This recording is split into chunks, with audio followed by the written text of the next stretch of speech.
285페이지 보겠습니다. 285페이지. 조선경매입니다. 2015 타경 228 경상남도 사천시 동동 404-3 이걸 추천데 이건 사실은 제가 이런 건 잘 추천을 안 하는 편이에요. 이게 돈이 된다 안 된다를 떠나서 이런 거는 제가 사실은 별로 이렇게 썩 좋아하지는 않아요. 근데 먼저 번에도 말씀드렸듯이 제가 진주에 가서 이 특수경매 강의를 하고 이런 식으로 돈을 번다고 특강을 했더니 거기에 계신 분들이 다른 사람 돈 버는 거 얘기 뭐하러 하느냐. 다음번에 올 때는 우리 거가 돈 벌 거 좀 한번 찍어갖고 오십시오 해갖고 그때 가서 어떻게 한다? 찍었던 것 중에 하나인데 사실 이게 거기 한 5개 끼인 것 중에 하나인데 이거보다 진짜 돈 되는 거 있는 거는 그분들이 안 들어갔고 내가 제일 싫어하는 거 이거는 또 들어가서 낙찰을 받았더라고. 그것도 질러서 받았어요. 제일 내가 아주 좀 원하지 않는 방향 겁니다. 자, 보게끔 되면 지금 보십시오. 얼마죠? 680만 원이죠, 여기요. 네. 680만 원인데 그 지금 얼마였죠? 435만 원까지 떨어졌죠. 근데 얼마에 받았죠? 500. 그러면 감정가하고 540만 원하고 얼마 차이예요? 140만 원 차이 아닙니까? 등기 이자하고 뭐하고 해서 감정가 별로 받아봐야 돈 남는 것도 없는 건데 질러서 받았다 이런 얘기죠. 질러서 받은 겁니다. 보면. 그럼 자, 이걸 왜 제가 골랐느냐 이런 얘기입니다. 자, 보면 요 땅이 경매로 나오는 겁니다. 요 땅 가운데 이렇게 픽스에 칠하고 있죠. 근데 이게 아셔야 될 것이 여기 이 땅이 전부 다가 이게 집을 짓고 살고 있는 땅입니다. 이게 있는 땅인데 이것이 예전에 국유지 하천부지였더라고요. 하천부지가 이렇게 있는 거를 여기에 집 있는 사람이 마당에 이렇게 쓰여 있기 때문에 이거를 그분들이 어떤다? 낙찰을 자기들이 수익계약에서 사가지고 같이 마당으로 쓰고 있는 거야. 근데 여기에 살고 있으신 분들이 빚을 지다 보니까 먼저 번에 빚을 지다 보니까 경매로 나왔는데 이건 빼놓고 경매를 집어넣었어. 그러니까 나중에 그건 빼놓고 집어넣다 이것만 따로 경매가 나온 거야. 그러니까 이렇게 남의 집 마당으로 이렇게 찢어져 있는 거예요. 이거 그 보면 요것이 이제 나온 건데 낙찰을 받고 찾아갔습니다. 찾아갔더니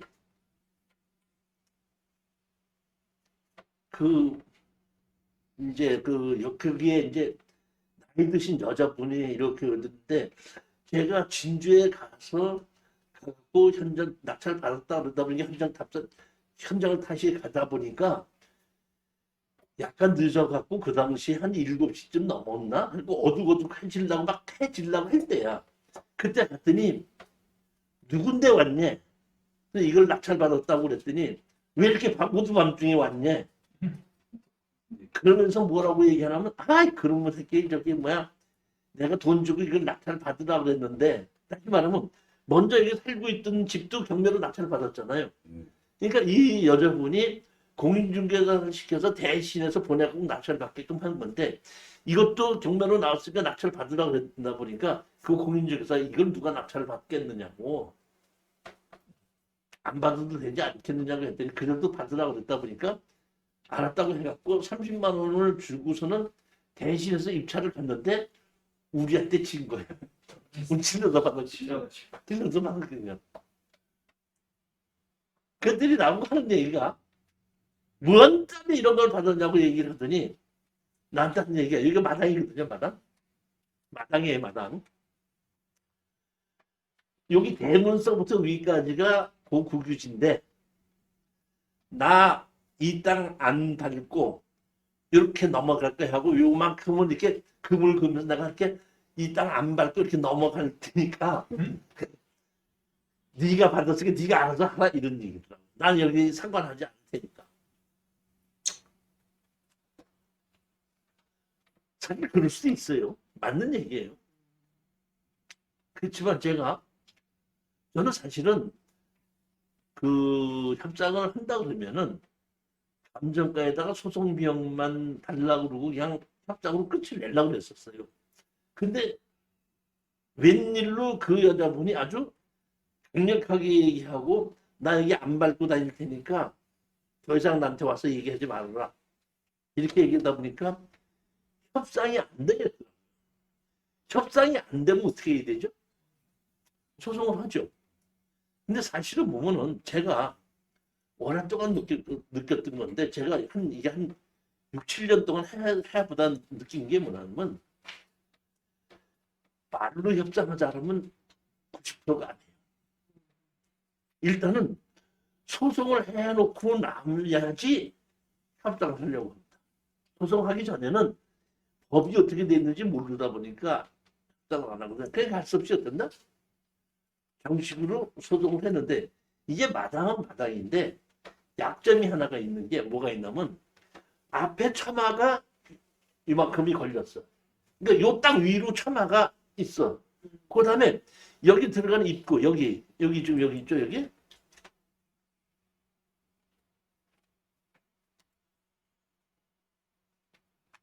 여기 있죠 여기 공중 여기 동그라미 쳐져 있는 데 있죠.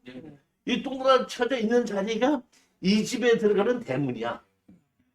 대문이 딱 이 자리야 대문이. 그러니까 내가 마음대로 하라고 얘기하니까 제가 할 수 없이 소송을 냈죠. 소송을 뭐라고 냈냐면 대문 철거해라. 철거하고 내 땅 어떤다? 내놓을 때까지 어떤다? 사용료 내라. 이렇게 얘기했더니 이 여자분이 여기 229페이지 보면 여기 보면 답변서 쓴 거 있죠. 야, 80이 넘어간 그 여자분이 답변서 쓴 거 보면 기가 막히게 떴어요. 그러니까 컴퓨터고 뭐가 아무것도 없이 자기가 그냥 소송 온 거 가지고 그대로 들었나? 답변서 쓴 걸 보고 내가 야, 이분도 참 대단하다. 내가 이렇게 생각을 했습니다. 뭐 답변서 쓴 겁니다. 이렇게 답변서를 써서 몇 장을 냈는데도 불구하고 제가 어떻게 갔더니 마음대로 하라고 그러더라고. 마음대로. 근데 문제는 뭐냐면 여기에 있는 집이 경매로 다시 낙찰받았다 그랬죠. 그 낙찰받은 걸 누구 이름으로 받았냐면 딸 이름으로 받았어. 그러니까 자기 그 남편하고 빚이 있다 보니까 여러 가지 처리하다 보니까 자기 이름으로 못하게 되니까 딸 이름으로 받은 거야.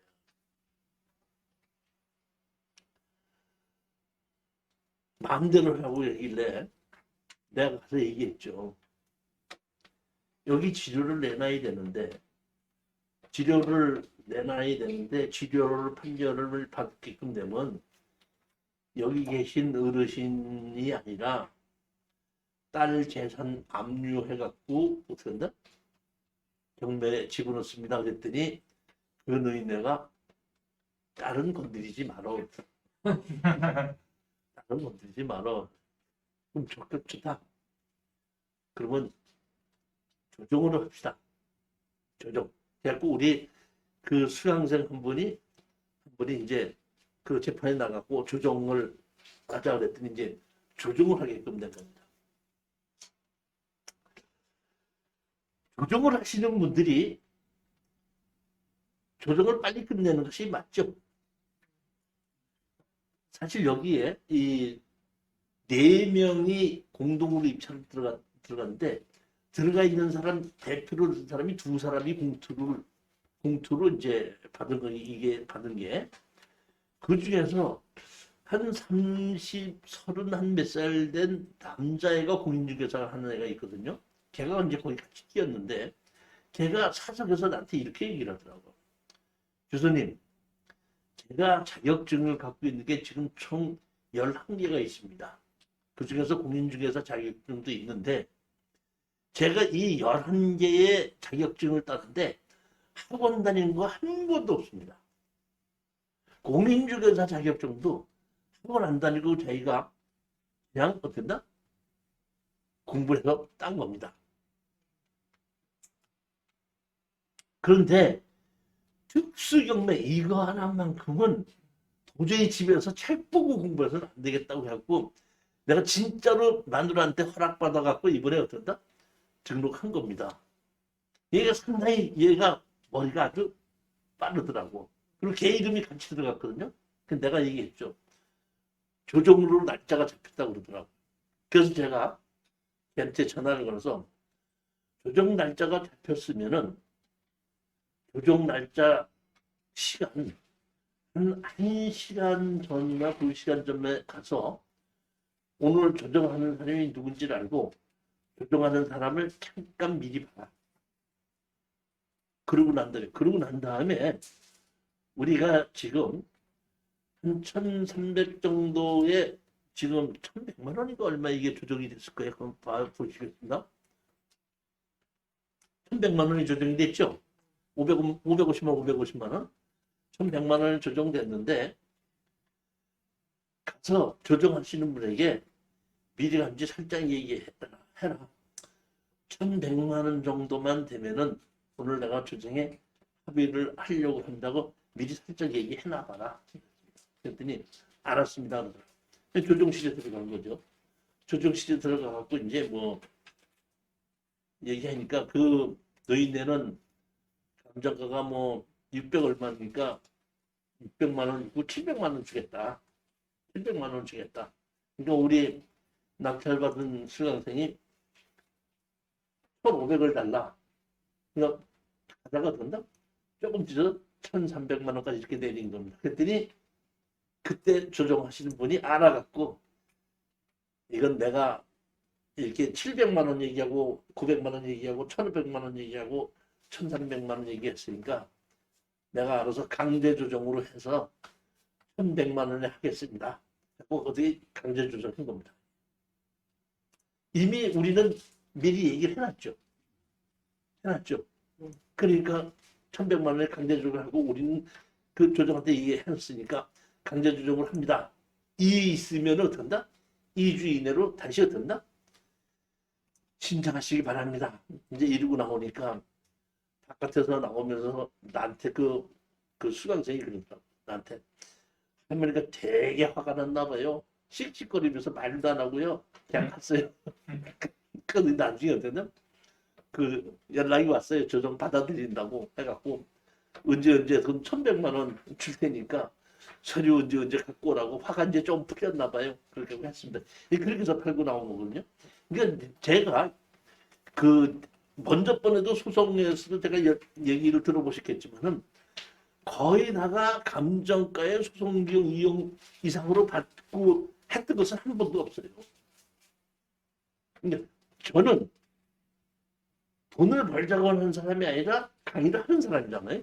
그러니까 내 수강생들이 낙찰을 받았을 때 어떻게 하면 좋을까 했을 때는 감정가에 어쩐다? 소송 비용만 더 받고 합의해라 이렇게 강의를 하는 거고, 나한테 강의를 다 끝나고 나서 자기가 이런 걸 낙찰 받아서 확정할 때 그건 자기가 알아서 혼자서 뭐 1,000만 원 더 받든지 2,000만 원 더 받든지 상관하지 않지만 나는 강의하는 사람으로서 내가 1,000만 원 더 받아라 2,000만 원 더 받아라 이런 얘기는 내가 할 수 없지 않냐 이런 얘기죠. 근데 그 조정비용을 믿지 만날 수가 있어요? 미리 가서 그게 자기 만날 수가 있냐 아니라 자기 요령이지. 그러니까 이렇게 바쁜 데는 안 되는데 시골에 이렇게 조용하고 별로 조정이 없을 때는 조금 이따 가서 오늘 조정하려고 왔는데 조정관 누구십니까? 이렇게 얘기하면 할 수도 있다 이런 얘기죠. 그렇게 해가지고 이것도 어떤다? 110만 원에 1,100만 원에 끝났는데 이게 아까 얘기했듯이 500 얼마인가의 낙찰을 받아갖고 2배 이상을 받고 조정으로 끝낸 거는 제가 여태까지 취재를 한 것 중에 이게 처음입니다. 물론 저하고 제 수강생이 저하고 떠나서 본인이 혼자서 낙찰 받은 건 그렇게 한 경우가 많아요. 그거는 뭐 얼마를 더 달라고 내가. 근데 그거를 갖고 자기가 낙찰 받아고 자기가 하는 건데 그건 얼마를 더 달라고 내가 참견하지 못하지만은 나한테 맡겨서 내가 의뢰를 해서 내가 조정을 해줄 때는 감정가에 그냥 소송비용만 더 달라고 한 것이 나는 스탠다드로 했다 이런 얘기죠. 이거 그렇지만 제가 한 것 중에서 이게 이렇게 해서 그 580만 원 주고 낙찰을 받아갖고 1,100만 원 받은 건 이게 최연입니다. 2배 이상 받았어. 그래서 진짜 빨리 합의했으면 좋은 거.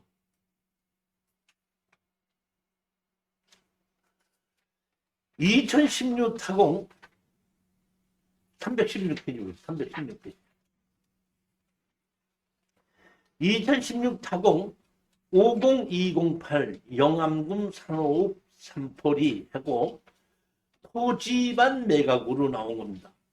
여기 영암군 산호읍 삼포리 앞에 제가 이렇게 가서 봤더니 앞에 조선소가 있고 2차선 도로가 있고 2차선 도로 바로 옆에 자동차 주차장이 내가 보기엔 한 200~300대는 될 수 있는 주차장이 있더라고요.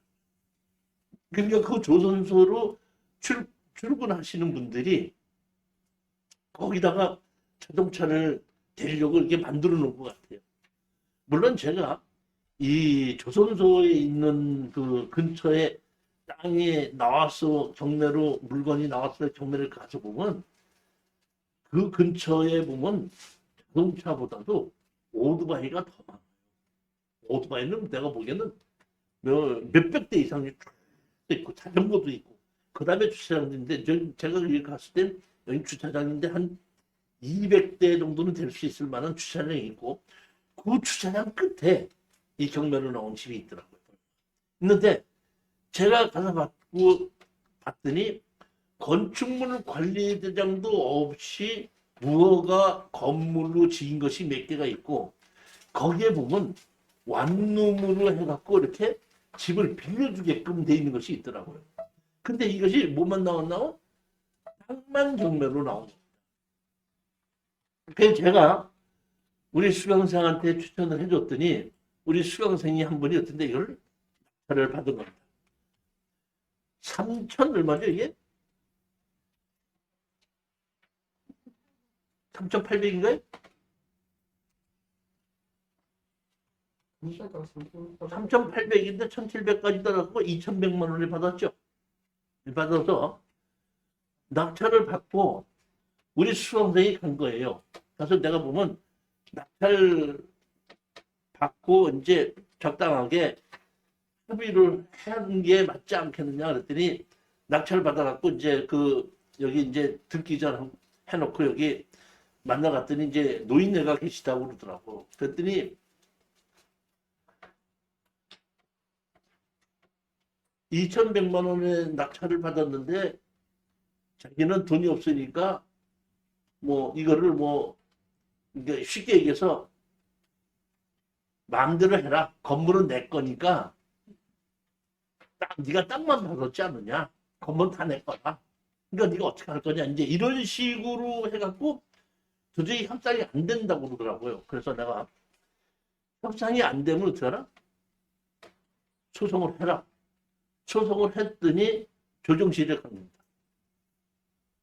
그러니까 그때서야 소송을 해서 소송이 들어오다 보니까 이 영감님도 소장을 가지고 누구한테 물어보고 뭐 하다 보니까 아 이거는 땅을 사야지 다른 방법이 없구나 하는 걸 이제 어렴풋이 알게끔 된 거죠 이분도.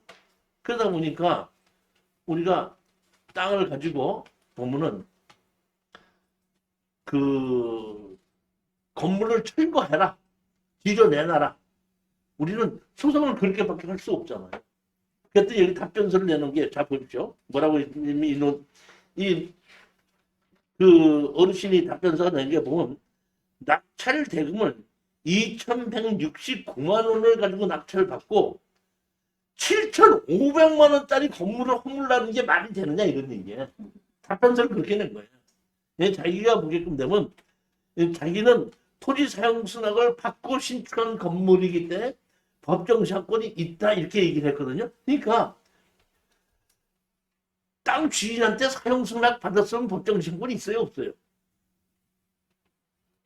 없죠. 그러니까 이 분은 법정 시효권이라는 것 자체는 잘 모르시는 분이야.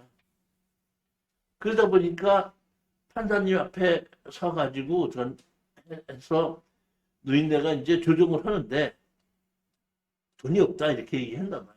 그러니까 우리 수강생 보고서는 어떻게 하면 부분은 이제 이거를 돈이 없다 그러니까 좀 싸게 넘겨줘라 이제 이렇게 얘기를 했던 것 같으니까 싸게 넘겨줄 수는 없고 우리가 얼마에 낙찰을 받았으니까 2,100 얼마에 받았으니까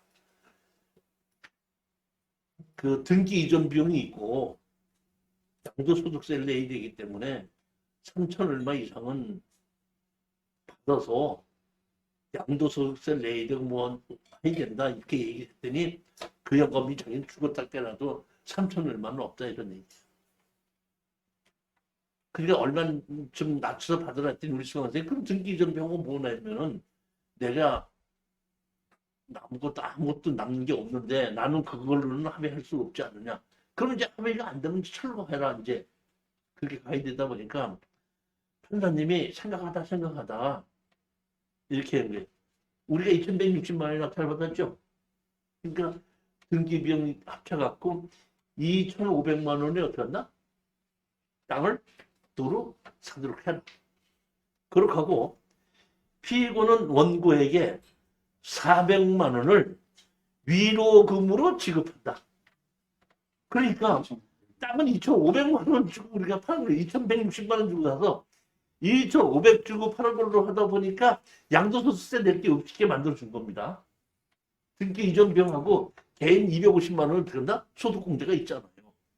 그러니까 그렇게 만들어놓고 네가 이제 우리 성석이 한 3, 400원 내가 4, 500 정도는 내가 마진이 있어야 되지 않냐 했더니 400만 원으로 들었다? 별도로 준다 이런 얘기. 그러니까 어떻게 보면 이게 뭐죠? 다운 계약서죠. 근데 다운 계약서라고 하지 않고 판사님께서 땅은 이렇게 주고 별도로 어떤다? 위로금으로 이렇게 주라. 이렇게 판결을 한 것도 있다 이런 얘기. 판결 자체가 그 영감님이 돈이 하나도 없다 그러고 판사님이 봐도 돈도 없게 생겼는데 그 어떻게 할 수 없고 우리 수강생 입장을 봐도 도저히 양도소득세 보내고 등기비용 배우면 10원도 남는 게 없다 보니까 자기가 판결을 건물 철거하라고 판결할 수밖에 없거든요. 철거할 때까지 주변 내놔라고 하이게끔 되면 그 영감님은 이제 거기서 살고 있다가 어떡한다? 나가야 되고 갈 때도 까먹고 10원도 못 건지는 거 아니에요. 그냥 판사님이 봐가고 전 그렇게 못하다 보니까 이런 식으로 하라고 해서 판결을 내린 것도 있다는 거예요. 그러니까 얼뜻 보면은 이 위로금이라는 것이 다운계약서 같지만은 법리적인 측면에서는 별도로 소송을 취하는 대가로 위로금을 달라는 것도 인정은 된다 이런 거예요. 근데 이거 완전히 불법으로만 볼 수 있는 것도 아니다. 일반 매매에서도 위로금 뭐 이런 거 아니 일반 매매에서는 위로금이 있을 수가 없고 여기는 소송을 했으니까 소송 취하를 해주잖아. 소송을 했었고 소송을 취하니까 위로금인데 일반 매매로 소송을 하지 않고 땅 계약은 얼마고 위로금 준다는 얘기는 그 누가 봐도 그건 인정을 안 하는 거죠. 지금 이거는 소송이 했잖아요. 그 소송 비용이 들어갔잖아요. 그 다음에 위로금을 주니까 소송을 취하는 거 아닙니까? 우리가 뭐 개인적으로 이렇게 봤을 때에 저기 뭐 소송을 집어넣으면 합의를 보고서는 소송을 취해 주기도 하잖아요. 그런 의미로 봐야 된다는 거죠. 그러니까 소송도 안 했는데 위로금을 준다는 얘기는 다운계약서예요. 소송을 했기 때문에 소송을 취해주는 조건으로 위로금을 준다는 얘기는 있을 수 있는 얘기라는 거예요.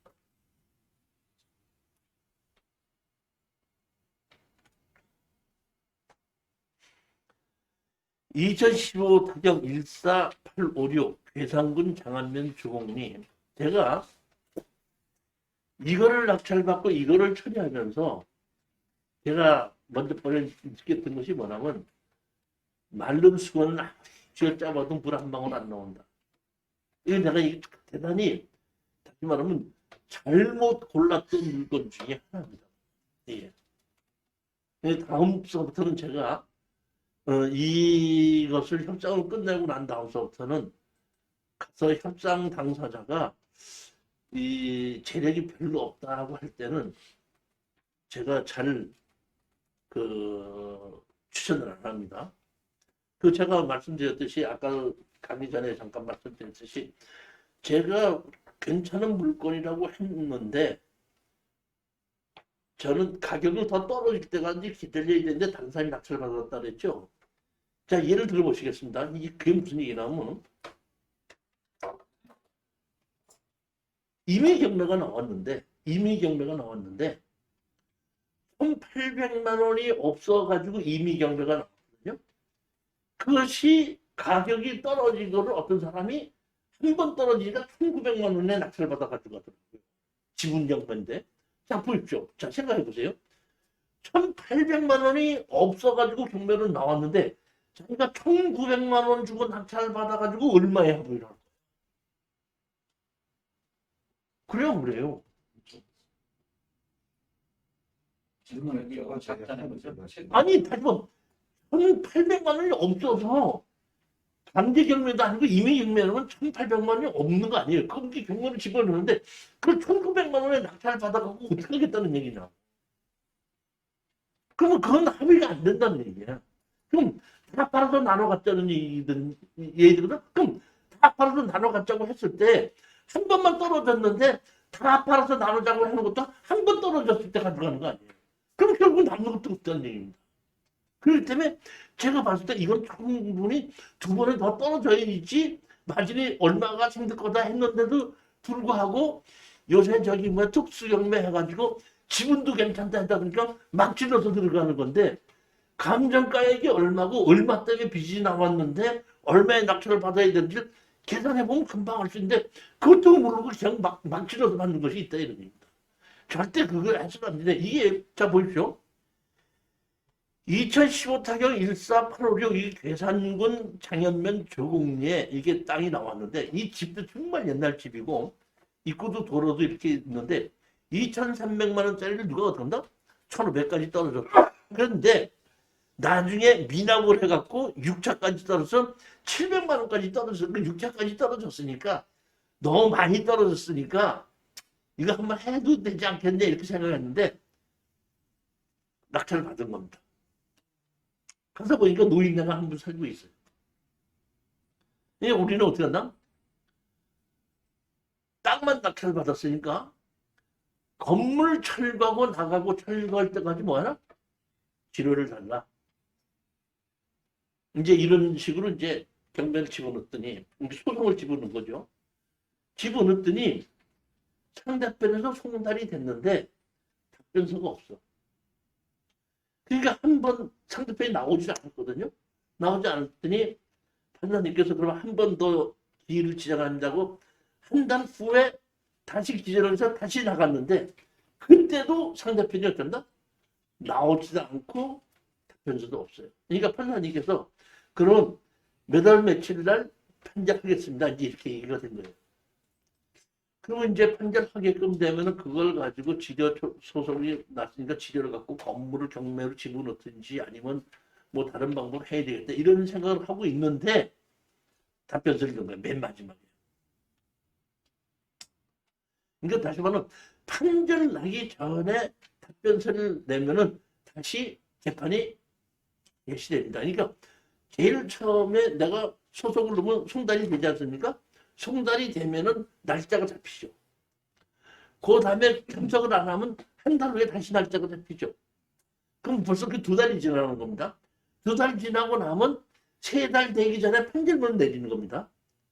판결문 내리기 전에 답변서를 제출하면은 그때부터 재판이 시작이 되는 걸로 어떻게 된다? 다시 재개가 된다. 이게 그렇게 된 사건입니다. 이거를 미루려면 계속 답변 미루고 그렇죠. 그러면 시간이 엄청 오래 끌리는 거죠. 2달을 끌고 또 답변서 한 번 내고. 한 1년 끌겠네. 아니,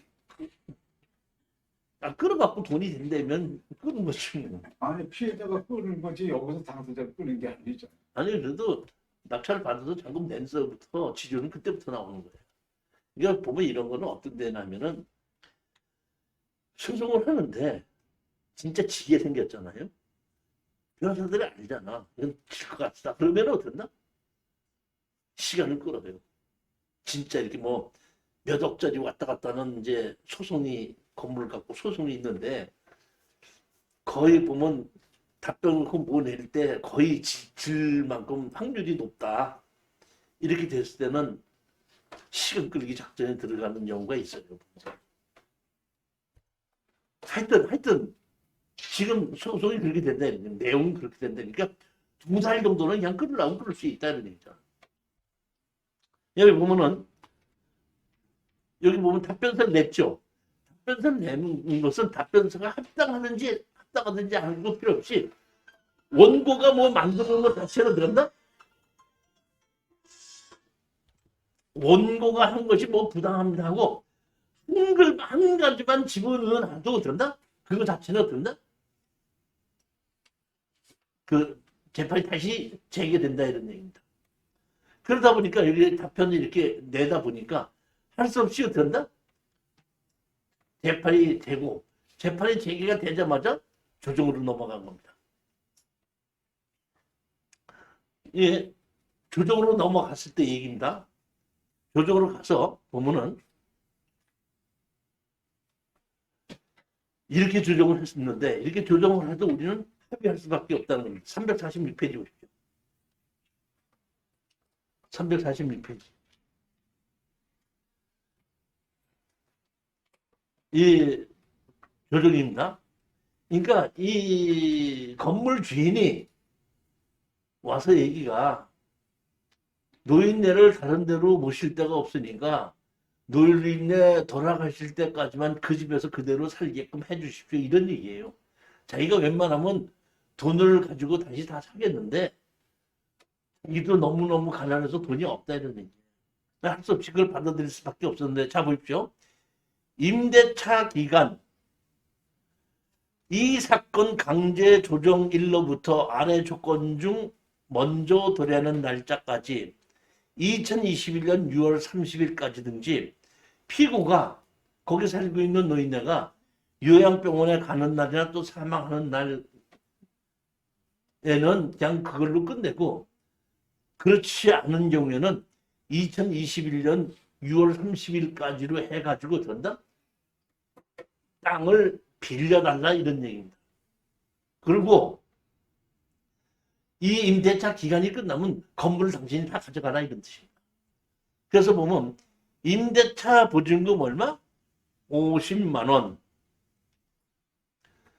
월 임대료 얼마? 12만 원. 그동안까지 지금 부당 이득금 얼마? 60만 원. 그러니까 소송하고 그동안까지 한 60만 원을 내놓고 그 다음에 임대차 보증금 50만 원 그러니까 110만 원 내놓고 한 달에 12만 원씩 얻는다?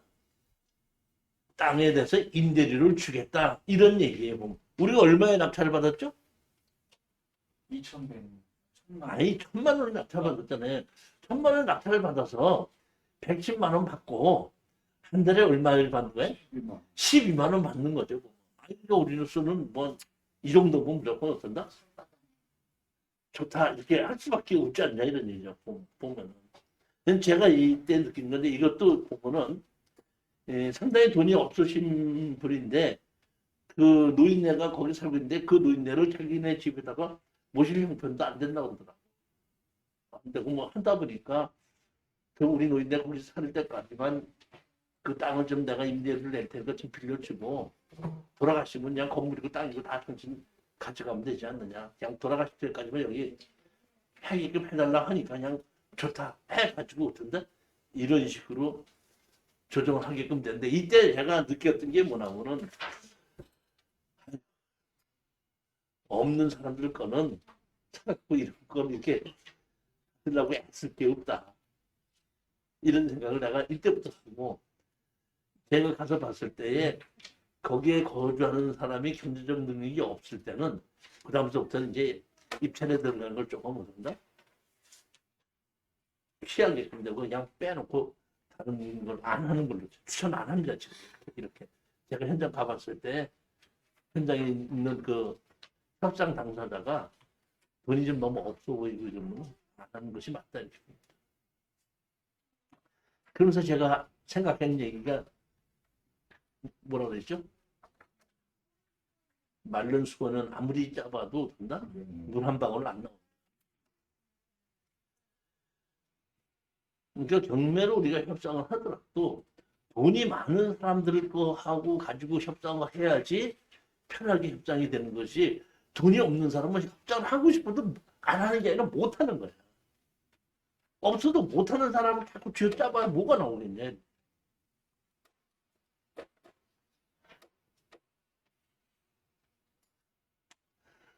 (348페이지) 보시겠습니다. 340. 부동산 점유 취득시효란, 제가 이걸 제목을 이렇게 따로 넣어놨습니다. 민법 245조 점유로 인한 부동산 소유권의 취득 기간이 있습니다. 20년간 소유의 의사로 평원 공연하게 부동산을 점유하는 자는 등기함으로써 그 소유권을 취득한다. 즉 이 얘기는 무슨 얘기냐면은 20년 아니라 30년, 40년, 50년을 내가 무사평온하게 그 부동산을 사용하고 있어도 등기를 안 하면 취득시효는 없다는 겁니다. 그러니까 등기를 해야지 취득시효에서 등기를 할 수 있다는 얘기야. 100년을 살았어도 그런다? 등기를 하지 않았을 때는 취득시효가 안 된다는 겁니다. 그 얘기입니다, 이게.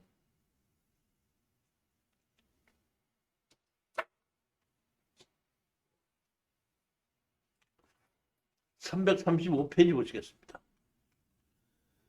충청남도 서산시 장동 269-1 대지루 205평이 토지만 매각으로 나왔습니다. 건축물 관리대장을 가봤더니 건축물 관리대장이 없더라고요. 근데 제가 여기 현장을 갔거든요. 현장 가서 봤더니 여기서 이렇게 보시면은 지붕이나 뭐 이런 것은 옛날 집 그대로인데, 제가 현장 답사를 가서 봤더니 완전히 리모델링을 해갖고 벽하고 이런 것이 아주 깨끗하게 잘 만들어져 있더라고요. 근데 제가 이걸 보고 집을 깨끗하게 수리해서 잘 만들어졌기 때문에 추천을 했습니다. 추천을 했더니 우리 수강생 한 분이 이탈에 들어가서 어떤다? 낙찰을 받았습니다. 5,500짜리를 3,900일 2,700까지 떨어지면 먼저 가격에 3,900만 원을 든다? 낙찰을 받은 겁니다.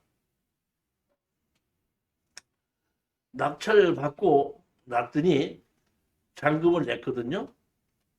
잔금 여기로 보면 여기 집이 있는데, 여기 보면은 지적도상 도로는 일부 있고 현황도로는 이쪽으로 있는데, 지적도상 도로가 있는 곳은 도로가 없고 현황도로가 있기 때문에 이 현황도로를 이용해서 출입을 해야 되는 거고, 이 현황도로도 건축법상도로 인정하는 겁니다.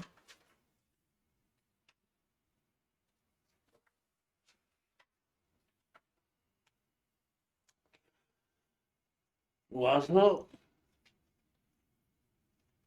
소송을 했더니 연락이 왔어요. 그때 그 당시에 이거 할 때는 우리 우리 강의장이 삼성동에 있을 때야. 근데 이제 삼성도에서 우리 수강을 하시는 분이 이게 낙찰 받았거든요. 연락이 왔어요. 낙찰 받은 사람, 이제 당사자한테서 한번 만나서 얘기합시다. 그래서 그 삼성동에 라마다 르네상스 호텔인가? 거기 가서 5,000원짜리 커피를 먹으면서 서로 얘기를 했습니다. 자기는 원예 뭐를 하는 사람인데, 뭐 이게 돈이 없어서 이렇게 좀 잡혀가지고 이거를 좀 썬 게 있는데, 일부는 갚았는데 경매로 집어넣었다. 이게 이렇게 있다. 그러면서 하는 얘기가, 거기에 어머니가 거기서 시집와서 살고 있었고 지금 아직도 살고 있으신데, 엄마가 자기한테 얘기하기를 나는 그냥 여기서 죽고 싶다고 얘기하기 때문에 이 집을 다시 사고 싶다. 땅을 다시 사고 싶다. 그러냐 그러면 싸게 줄겠다. 그런데 얼마를 했냐 그래서, 그러면 우리는 3,900에 낙찰을 받았으니까 5천만 원만 주십시오 그랬었어요. 그 자리에서 나 혼자 같이 있을 때 우리는 수강생을. 그랬더니 5천만 원 그러면 낼 테니까 언제 몇 월 며칠 날 내가 연락할 때 그렇게 이야기합시다 했더니 우리 수강생도 그럼 그립시다 5천만 원 다시 넘겨드리겠습니다. 이렇게 하고 헤어지고 끝났어요.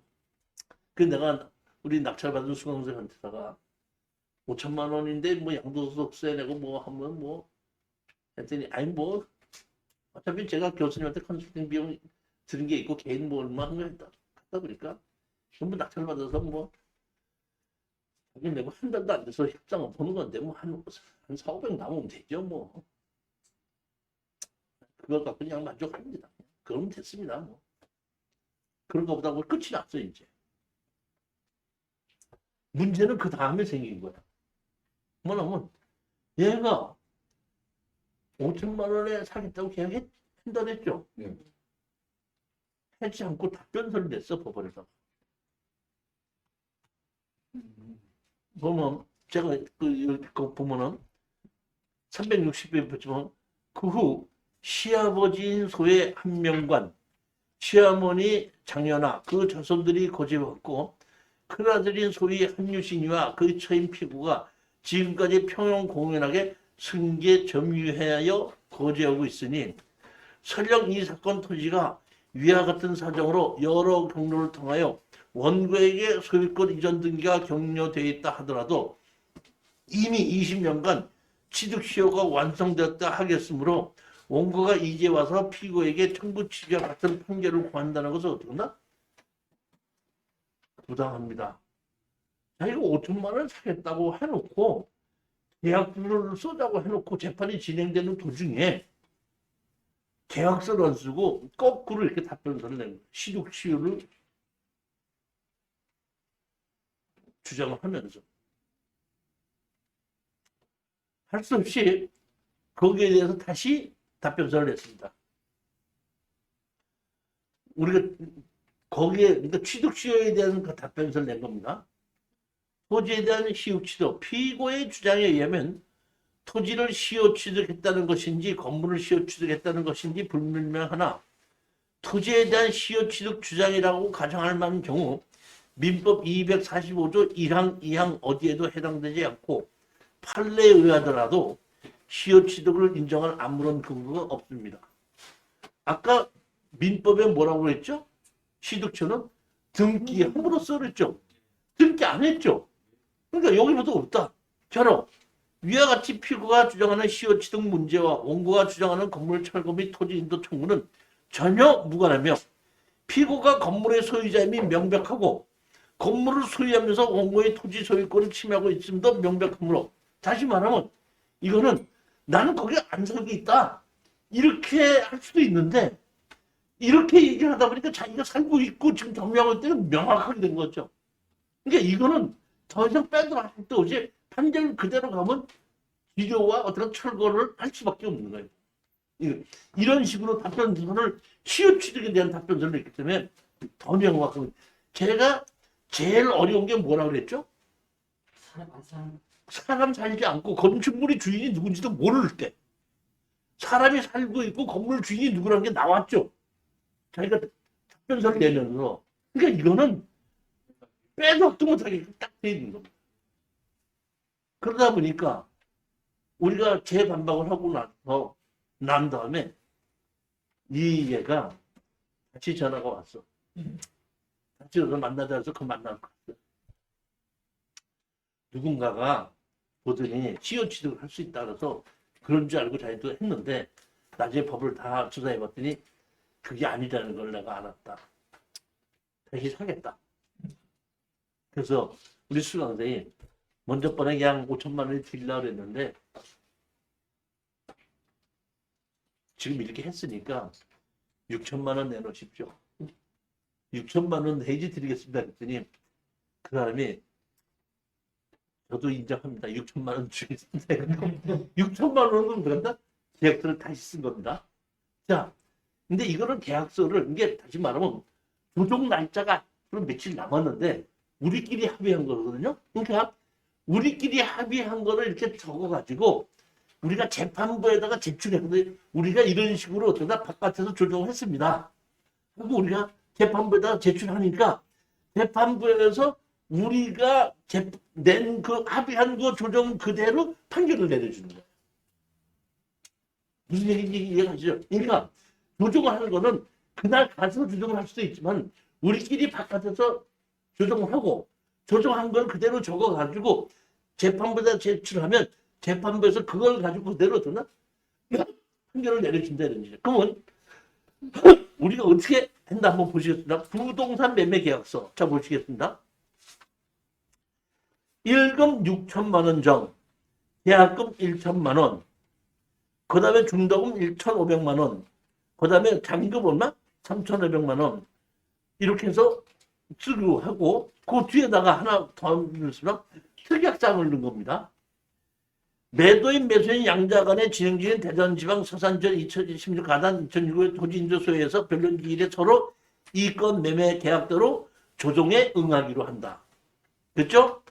만약 2010년 11월 30일까지 매수인이 잔금을 지급하지 않을 경우에는 잔금에 대해 월 1%에 해당하는 지연손해금을 지급하기로 하고 잔금 및 지연손해금을 지급하는 것을 동시에 매도인은 매수인에게 소유권 이전 등기를 이행한다.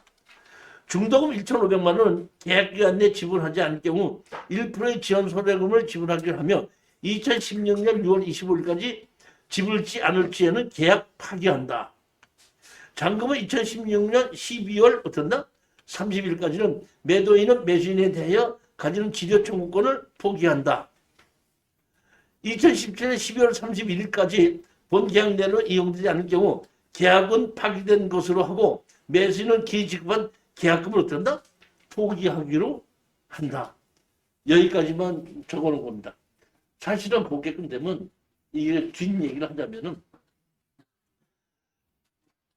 작년에 잔금을 받았습니다. 작년에. 그러니까 이 사람도 돈이 없다 보니까 그래서 잔금에 대해서 1%의 지연 이전금을 받아갖고 작년에 다 받았습니다.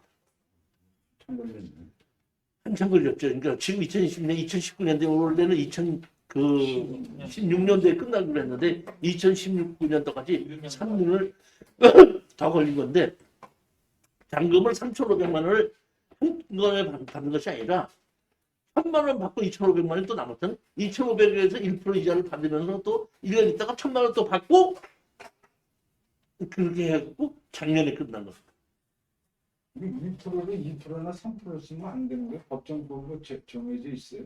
아니 그렇게 정해진 거는 아닌데 서로 약속을 서로 간에 그 정도만 된다고 해야 되는데 그렇게 너무 이렇게 칼 잡으셨다고 상대편은 막 돈을 조금 없으면 못 낼 수 있다는 걸 했을 때 그 저기 2% 내놓으라 그러면 그건 연 24% 아니야.